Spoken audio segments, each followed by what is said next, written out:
وہ نہیں چھوڑتے. اور مالک نے یہ بھی تو کہا ہے کہ غیبت نہ کرنا, وہ نہیں چھوڑتے. تو یہ کیا بات ہوئی کہ حلال چیزیں تو چھوڑ دی اور جو حرام چیزیں تھی وہ نہ چھوڑی. جھوٹ بولنا نہ چھوڑا, غیبت کرنا نہ چھوڑا, آنکھوں کا غلط استعمال نہ چھوڑا, دوسروں کے سامنے زبان درازی اور دوسروں کو دل سے ستانا یہ نہ چھوڑا. تو بھائی یہ کیا بات ہو گئی کہ حلال چیزیں تو چھوڑ دی اللہ کے کہنے پر اور جو حرام چیزیں تھیں وہ اللہ تعالیٰ کے کہنے پر نہ چھوڑی. تو یہ تو کوئی مزیدار روزہ نہ ہوا, یہ تو ایک ظاہری روزہ ہو گیا, لیکن تم نے اگر وہ کام نہ چھوڑے. تو تربیت تو یہ دینی مقصود ہے تقویٰ کی کہ اللہ کا حکم جس چیز سے منع کر دے اس چیز سے رک جاؤ, یہ تربیت دینی مقصود ہے تقویٰ کی. تو اس لیے اس مہینے میں صرف اگر کھانا پینا ہی نہیں چھوڑنا, جھوٹ بولنا بھی چھوڑنا ہے, دھوکہ دینا بھی چھوڑنا ہے, غیبت کرنی بھی چھوڑنی ہے, دوسرے کو ستانا بھی چھوڑنا ہے, بلند آواز سے بول کر کسی کا دل دکھانا بھی چھوڑنا ہے, اور جتنے ایسے کام ہیں جو انسان کو تکلیف پہنچانے والے ہیں وہ بھی چھوڑنے ہیں.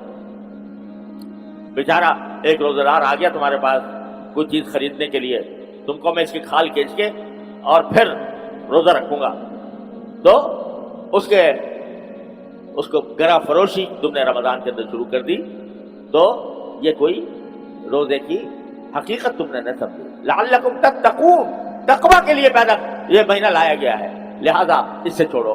یہاں تک کہ رسول کریم سرور دو عالم صلی اللہ علیہ وسلم نے فرمایا کہ اگر اس مہینے کے اندر کوئی تم سے لڑائی جھگڑا کرنا بھی چاہے, لڑائی جھگڑے پر آمادہ ہو جائے اور تمہارے سے کوئی لڑائی جھگڑا کرنا چاہے تو کہہ دو بھائی میرا روزہ ہے, یعنی میں تمہاری اس لڑائی جھگڑے میں شریک نہیں ہونا چاہتا, میں فریق نہیں بننا چاہتا, میرا تو روزہ ہے. کیا مانا روزہ ہونے کہ جب میرا روزہ ہے, کھانا پینا میں نے چھوڑ رکھا ہے, تو لڑائی جھگڑا کیوں نہ چھوڑوں. تو تمہارے سامنے اگر کوئی آئے آدمی جس سے لڑائی جھگڑا کرنے والا ہو, اور بعض لوگ کی عادتیں ہوتی ہیں کہ بات بے بات کوئی دوسرے کو تانا مار دیا, کوئی برا بھلا کہہ دیا, اب آپ اگر اس کے جواب دہی پر آمادہ ہو جائیں, اس میں حدود سے بعض اوقات تجاوز ہو جائے, تو روزے کی جو حقیقت ہے وہ حاصل نہ ہوئی. لہذا رسول کریم صلی اللہ علیہ وسلم فرماتے ہیں کہ اگر کوئی جھگڑنے والا تم سے جھگڑا بھی کرنا چاہے تو کہہ دو کہ میرا روزہ ہے. کیا مانا کہ وہ گالیاں دے رہا ہے, وہ برا بھلا کہہ رہا ہے, وہ غصہ ہو رہا ہے, کہ تو بھائی میرا روزہ ہے, نہ میں گالی دوں گا, گالی کا جواب گالی سے دوں گا, نہ تمہارے جھگڑے میں شریک ہوں گا, نہ تمہارا کوئی جواب دوں گا. میرا جواب صرف اتنا ہے کہ میرا روزہ ہے, میں تمہارے ساتھ الجھنا ہی نہیں چاہتا, بات ختم ہو گئی. تو اس لیے یہ تقویٰ کا جو روزے کا جو اصل مقصود ہے قرآن کریم میں بیان فرمایا وہ یہ ہے کہ تمہیں تقویٰ حاصل ہو. تقویٰ اسی وقت حاصل ہوگا جب کھانے پینا چھوڑنے کے ساتھ تم اپنے ناجائز کام جتنے بھی ہیں, چاہے وہ ایسے کام ہو جو جن کے تعلق زبان سے ہے, چاہے ایسے کام ہو جن کے تعلق نگاہ سے ہے, نگاہ کو محفوظ رکھو, زبان کو محفوظ رکھو, کانوں کو محفوظ رکھو, اور اس طرح روزہ گزارو تو تمہارے تقویٰ کی منزل انشاءاللہ حاصل ہو جائے گی.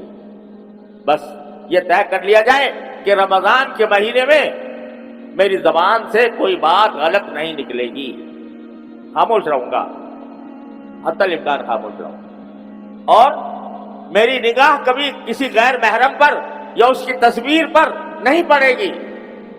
ایک مصیبت آ گئی ہے, یہ موبائل کا ہر ایک کے ہاتھ میں ہے, بچے کے ہاتھ میں ہے, اور جو گناہ کبھی کہیں جا کر کیے جاتے تھے اپنے گھر کے اندر خلوت کے اندر کیے جا رہے ہیں. ارے بھائی کم از کم رمضان کے اندر تو کم از کم اس سے اپنے آپ کو بچا لو اور نگاہ کی حفاظت کرو. اگر کھانا پینا چھوڑ دیا اور آنکھوں سے گناہ کماتے رہے, زبان سے گناہ کماتے رہے, تو رمضان کا فائدہ کیا ہوا؟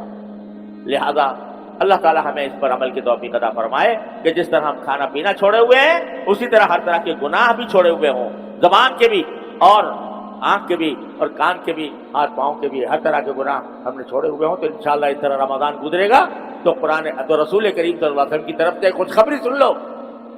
رسول کریم صلی اللہ علیہ وسلم نے خوشخبری دی کہ من سلم لہو رمضان سلمت لہو سنہ، جس کا رمضان سلامتی سے گزر گیا تو انشاءاللہ اس کا سال بھی سلامتی کے ساتھ گزرے گا۔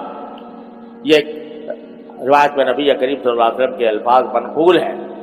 تو اگر اللہ تبارک و تعالی ہمارا رمضان اس طرح گزار دے کہ گناہوں سے خالی ہو تو انشاءاللہ سال بھی اللہ کی رحمت سے امید ہے کہ گناہوں سے خالی ہوگا۔ اللہ تبارک و تعالی اپنے فضل و کرم سے اپنی رحمت سے ہمیں اس پر عمل کرنے کی توفیق عطا فرمائے۔ وآخر دعوانا الحمدللہ رب العالمین۔ جو کچھ سنا گیا اللہ اس پر عمل کرنے والا اور آگے لوگوں تک پہنچانے والا بنائے۔ مزید اصلاحی بیانات کے لیے ہمارا یوٹیوب چینل ایمان و یقین کو سبسکرائب کریں۔ جزاک اللہ۔